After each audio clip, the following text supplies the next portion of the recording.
एक और क्वेश्चन बहुत ज्यादा निकल के आ रहा था कि आपके मुनव्वर पे क्या व्यू है, कुणाल कामरा पे क्या व्यू है। तो देखो मैं क्लियर बोल रहा हूँ, हो सकता है काफी लोग ट्रिगर्ड हो जाए ध्रुव राठी को लेके कि भाई उसने जो लेटेस्ट वीडियो बनाई उस पर आपका क्या रिएक्शन है। एल्विश ने डैंगरी शू की वीडियो क्यों हटवाई, एल्विश से झेली नहीं गई, एक ही वीडियो वो दूसरे यूट्यूबर को बुली करते तो सपोर्ट करते। हाँ तो भाई लोग कैसे हैं आप लोग। तो यार गाइस स्वागत है आपका हमारे Q&A में। इस तरीके की Q&A मैं हर महीने करता रहूंगा। अगर आप इस Q&A का पार्ट बनना चाहते हैं तो आप मुझे ट्विटर पे फॉलो कर सकते हैं, वहां पे मैं पोस्ट डाला करूंगा। उस पोस्ट के कमेंट सेक्शन में आप क्वेश्चन पूछ सकते हैं जिसके जवाब मैं हर महीने आकर एक बार दे दिया करूंगा। अब आइए शुरू करते हैं अपने Q&A को। सबसे पहला सवाल है निखिल शर्मा का कि भाई इलेक्शन में कब खड़े हो गए। यार देखो गाइस अभी बताना चाहूंगा ऐसा कोई प्लान नहीं है। आप ये मान के चलो कि 2029 या 28 तक कंफर्म हो जाएगा कि मैं इलेक्शन लड़ रहा हूँ या नहीं, और इस चीज की तैयारी में 2024 से शुरू कर दूंगा। मतलब 24 तक तो आपको इधर इंटरनेट पे दिखता रहूंगा। दूसरा सवाल है हमारे गौतम चौधरी का, क्या सिर्फ मंदिर बनाने से 35 करोड़ लोगों को रोजगार मिल जाएगा? क्या नेशनल मीडिया पे रात को 9 PM unemployment, women safety, law and order, inflection पे भी बात नहीं करनी चाहिए? आई एम नॉट अगेंस्ट मंदिर, बट सिर्फ मंदिर ही काफी है पूरे देश के लोगों को रोजगार देने के लिए। ATC आप पढ़ सकते हैं क्वेश्चन वीडियो रोक के। तो गौतम भाई इस चीज का जवाब तो मोहन भागवत जी बहुत पहले दे चुके हैं। मैं रिपीट कर देता हूँ उस लाइन को कि मंदिर नहीं बनने से भी 135 करोड़ लोगों को रोजगार नहीं मिल रहा था। रही बात एग्जैक्ट फिगर दे देना कि 135 करोड़ तो इतनी अपनी टोटल पॉपुलेशन है, तो इतने लोगों को एक साथ रोजगार नहीं मिल सकता। इनमें से आधे रिटायर्ड हो चुके होंगे और आधे बच्चे होंगे। दूसरी बात, अगर आपको सही में जॉब्स चाहिए तो पहली चीज तो मैं आपसे पूछना चाहूंगा कि आप लोग की क्वालिफिकेशन है कि नहीं, आप डिजर्व करते हैं या नहीं जॉब। दूसरी बात ये जो शायद बहुत लोगों को ऑफेंड करेगी लेकिन सच है, अगर आपको जॉब चाहिए ना तो आपको चाहिए प्राइवेटाइजेशन, जिसके बारे में आप खुद ही दूसरे कमेंट में बता रहे हैं। टाटा जी का नाम ले रहे हैं, अंबानी जी का, अडानी जी का। अगर आपको सीरियसली जॉब चाहिए तो आपको चाहिए प्राइवेटाइजेशन। जब तक ये बड़े बड़े जो हमारे इन्वेस्टर्स हैं, बड़े बड़े बिजनेसमैन है, जब तक कंपनियां नहीं खोलेंगे इंडिया में तब तक हमको रोजगार नहीं मिलेगा। अगर तुम्हारा दिमाग इस चीज में लग रहा है कि गवर्नमेंट वैकेंसीज निकालती रहे तो देश और पीछे चला जाएगा। जॉब के लिए जरूरी है प्राइवेटाइजेशन, और जिसके बारे में आप ही लोग कभी नहीं मानते। देखा था ना सिंगू बॉर्डर पे नौटंकी, इस तरीके से अडानी जी और अंबानी जी को गाली दी जा रही थी जैसे वो गरीबों का पैसा छीन के अमीर बने। इस देश में प्राइवेटाइजेशन को कोई सपोर्ट नहीं करेगा, और अगर तुम ही लोग इस तरीके से विरोध करोगे तो ये मत सोचना कि बीजेपी कर लेगी। कल को कांग्रेस आएगी तो वो भी डरेगी प्राइवेटाइजेशन करने के लिए और देश पीछे जाता रहेगा। अगला सवाल है आपका हिंदुत्व और बीजेपी से जुड़ाव कैसे हुआ। भाई देखो हिंदुत्व से जुड़ाव की बात तो ऐसी है, मैं 5-6 साल का था तब से मेरे पापा मुझे मंदिर ले जाया करते थे, महाकाल मंदिर उज्जैन वाले। हर महीने 2 महीने में मुझे एक बार लेके जाया करते थे। और मैंने अपनी जिंदगी में अपनी फैमिली के साथ जितनी भी ट्रिप की है वो सारी ट्रिप ऐसी जगह की है जैसे कि द्वारकाधीश हो गया, सोमनाथ मंदिर हो गया, केदारनाथ मंदिर हो गया, जगन्नाथपुरी मंदिर हो गया। मेरी फैमिली ने परवरिश ही ऐसी करी थी कि मेरे दिल में दिमाग में सब जगह हिंदुत्व या बोला जाए तो सनातन धर्म बस चुका था। तो ये चीज जुड़ाव वाली है ही नहीं। दूसरी बात, मेरा बीजेपी से तो भाई मेरा बीजेपी से कोई टाई अप नहीं है और ना मेरा कोई जुड़ाव है। अगर मैं बीजेपी से जुड़ा होता तो मैं IT सेल को भी क्रिटिसाइज नहीं कर पाता जो मैं करता हूँ ट्विटर पे आए थे। अगला सवाल भी इसी से जुड़ा हुआ है, बीजेपी और हिंदू एक कैसे है, और हिंदू को बीजेपी की क्यों जरूरत है, और बीजेपी को हिंदू ही वोट की क्यों जरूरत है। तो ये आपका मानना है कि भाई बीजेपी और हिंदू एक है। अगर आप मानते हो तो आप बेवकूफ हैं। पॉलिटिकल पार्टी सिर्फ अपना फायदा देखती है। ये सवाल काफी ज्यादा पूछा गया था ध्रुव राठी को लेके कि भाई उसने जो लेटेस्ट वीडियो बनाई उस पर आपका क्या रिएक्शन है। मैंने वो वीडियो देखी, काफी अच्छी वीडियो है भाई। वीडियो में साफ साफ दिख रहा था कि माइंड वॉश किया जा रहा है आपका। ध्रुव राठी इस वीडियो में एक बात कहता है कि जो हनुमान जी हैं वो शांत व्यवहार के थे, हिंदुओं ने ऐसा पोर्ट्रे कर दिया या कुछ लोगों ने ऐसा पोर्ट्रे कर दिया कि वो मिलिटेंट हैं। अब ये जिंदगी में संस्कृति के नाम पर सिद्ध हिंदू पेपर पढ़ा हो तो आपसे कुछ बहस नहीं की जा सकती। अगर ये व्यक्ति ज्यादा दूर नहीं जाता, सिर्फ रामायण ही पढ़ लेता, उसमें लंका कांड पढ़ लेता तो उसको पता चल जाता कि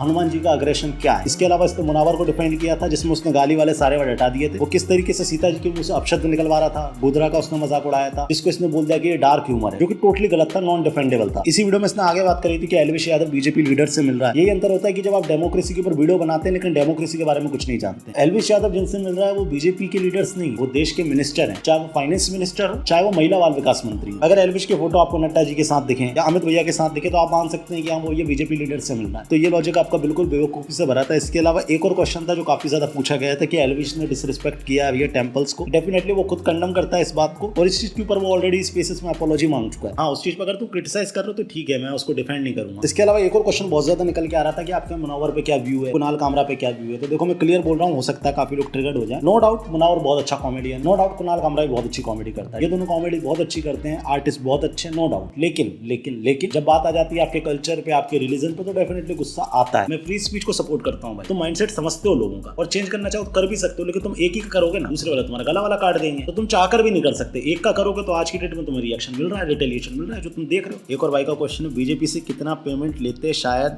हम दे पाए तो अनबायस्ड नॉन कम्युनल ओपिनियन दे। मेरे कम्युनल ओपिनियन अगर भाई हैं, को भी इनस्ट, अगर मेरे कोई भी ओपिनियन आपको कम्युनल लगते हैं तो आप जाकर मेरे ऊपर FIR कर सकते हैं। आपको लगता है मेरी बातों से मैं किसी को डिसरिस्पेक्ट कर रहा हूँ या किसी को मॉक कर रहा हूँ तो आप डेफिनेटली जाएं, प्लीज मेरे ऊपर FIR करें, लीगल एक्शन। दूसरी बात, मैं बीजेपी से कितना पेमेंट लेता हूँ लोगों को लगता है भाई, लेकिन टू बी ऑनेस्ट मेरे को 1 रुपया नहीं दिया इस पार्टी। मैं सच बोल रहा हूँ, मानना हो मानो, नहीं मानना नहीं मानो। हाँ, अगर कोई और पार्टी पार्टी मुझे अप्रोच करना चाहती है, मैं डेफिनेटली तैयार हूँ। मेरे को पार्टी से कोई मतलब नहीं है, मेरी आइडियोलॉजी है, मैं उसके लिए काम करूंगा। आप मुझे पैसा देना चाहते हो तो आप दे सकते हो। On privatisation as in 1991 Manmohan Singh, भाई इस चीज के बारे में मैं बहुत डिटेल्ड वीडियो बनाऊंगा प्राइवेटाइजेशन के बारे में। देखो अभी मैंने एक वीडियो बनाई थी पुलिस वालों के ऊपर, मैंने काफी लोगों को समझा दिया कि भाई किस तरीके से रिफॉर्म्स की जरूरत है। उसके बाद मैंने IPS लोगों पे बनाई, उस पर भी काफी अच्छे से समझाया। इसके अलावा मेरी लास्ट वीडियो ये अपने जजेस वगैरह पे आई, जुडिशियल सिस्टम पे आई, उसमें मैंने सटायर वे में समझाने की कोशिश करी। प्राइवेटाइजेशन पे भी मैं वीडियो बनाऊंगा और बहुत अच्छे से समझाने की कोशिश करूंगा। थोड़ा सा टाइम दो मेरे को इसकी। Detail video Hinduism versus Hindutva much needed. Okay, इस चीज के बारे में थोड़ा डिस्कस करना चाहूंगा, लेकिन उससे पहले यार मैं आपको बताना चाहूंगा इस वीडियो के स्पॉन्सर के बारे में। गाइस अक्सर लोग मेरे से पूछते रहते हैं कि सम्राट भाई तुम इतनी नई नई चीजें कैसे खरीद लेते हो या फिर इतना ज्यादा ट्रैवल कैसे कर लेते हो। तो मैं उनको एक ही सजेशन देता हूं कि आपको अपने फाइनेंस को सही से मैनेज करना चाहिए, आपको सही से सेविंग करना आना चाहिए और सही से इन्वेस्ट भी करना चाहिए। और मैं आपको रिकमेंड करना चाहूंगा कि आप स्टॉक मार्केट में इन्वेस्ट करें। आजकल बहुत से लोग स्टॉक मार्केट में इन्वेस्ट करना चाहते हैं लेकिन मार्केट को प्रेडिक्ट नहीं कर पाते हैं। But you can also start your investment journey with stock SIP। उनके लिए बहुत ही अच्छा एक फीचर लेके आया हूं जो अवेलेबल है 5 पैसा ऐप पर, जिसमें आप स्टॉक्स की छोटी छोटी क्वांटिटी मंथली या वीकली बाय कर सकते हैं। जी हाँ, स्टॉक SIP ये बहुत ही आइडियल है लॉन्ग टर्म इन्वेस्टर्स के लिए। स्टॉक SIP के बहुत से बेनिफिट्स हैं, जैसे आप कितनी भी क्वांटिटी किसी भी टाइम पीरियड में बाय कर सकते हो और आप बहुत कम क्वांटिटी से भी शुरुआत कर सकते हो। 5 पैसा ऐप के साथ स्टॉक SIP करना बहुत ही इजी। यूजर स्क्रीन पे स्टॉक SIP चूज करें और स्टार्ट करें। आप जिस स्टॉक में इन्वेस्ट करना चाहते हैं उसे सिलेक्ट करें, SIP अमाउंट, टाइम, फ्रीक्वेंसी और ड्यूरेशन अपडेट करें और आपकी स्टॉक SIP शुरू हो जाएगी। 5 पैसा ऐप पर आप स्टॉक SIP कैलकुलेटर से एस्टिमेटेड रिटर्न भी चेक कर सकते हो, जो हेल्प करता है स्टॉक सिलेक्शन में। और तो आप किसी भी डेट की SIP को चूज कर सकते हो भाई, और आप जब चाहे अपनी SIP को मॉडिफाई भी कर सकते हैं। और इन सभी फीचर्स के साथ स्टॉक SIP में इन्वेस्ट करना बहुत ज्यादा इजी हो जाता है आपके लिए थ्रू 5 पैसा ऐप। 5 पैसा ऐप का लिंक डिस्क्रिप्शन में जाकर डाउनलोड कर लो।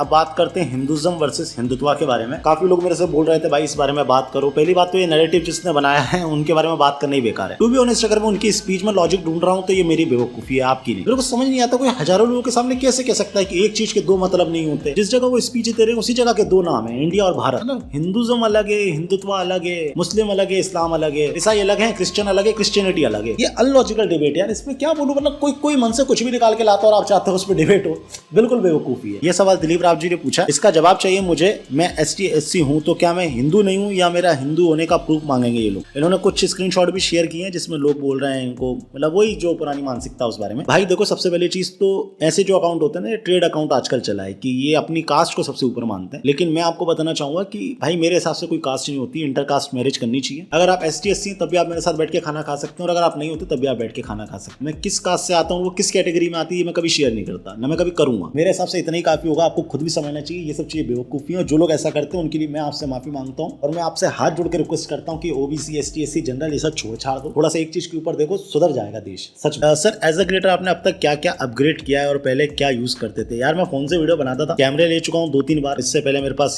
कैनन था, उसके बाद फिर मैं सोनी पे शिफ्ट हुआ और उसके बाद फिर मैं कैनन पे शिफ्ट हो गया हूँ अभी। एंड बाकी माइक्स तो आप खुद ही देख चुके होंगे। अभी ये थोड़ा सही माइक यूज कर रहा हूँ। माइक काफी लिया, मतलब क्या है यार, मतलब 3-4-5-6 लाख रुपए गैजेट्स में खर्च किया होगा। How do you deals with taunts by relative, friends, neighbours, parents when you failed in class 11? आप मेरे काफी पुराने सब्सक्राइबर है, अगर आपको ये बात पता है, क्योंकि मैंने बहुत पुरानी वीडियोस में ये बात का जिक्र किया है। देखिए मेरे रिलेटिव्स ज्यादा हस्तक्षेप नहीं करते थे इन सब मामलों में। बाकी ये दोस्तों की तो दोस्त मेरे साथ ही फेल हो गए थे, जो मेरे करीबी दोस्त है सब फेल हो गए थे, और वो किसी एक चीज के चक्कर में हुए तो वो चीज कभी आगे चल के बताऊंगा। बाकी बात पेरेंट्स की रही तो वहाँ माँ बाप को दुख हुआ था यार, नो डाउट दुख हुआ था, लेकिन उनकी भी गलती थी कहीं ना कहीं, क्योंकि मैंने उन्हें बोल रखा था कि भाई मैं इस स्ट्रीम से नहीं पढ़ना चाहता और इस स्पेसिफिक स्कूल में तो नहीं पढ़ना चाहता। लेकिन उन लोगों ने कहा पढ़, बस फिर हो गया। तो दोनों की गलती थी 50-50। उनने जबरन पढ़ाया और मैंने फिर पढ़ा भी। ये रिएक्शन था और हर चीज कट जाती। उस टाइम बहुत बुरा लग रहा था, लेकिन आज खुश हूं ना। अच्छा हुआ भाई नहीं हुआ 11th पास। 11th तो ज्यादा 12th करता, अलावा फिर डिग्री करके IAS IPS की तैयारी करता, जो मैं नहीं करना। तो जो होता है वो अच्छे के लिए होता है, लेकिन उस टाइम हमको समझ नहीं आता, थोड़ा टाइम लग जाता। टाइक्वांडो कौन सी क्लास में खेला करते थे भाई?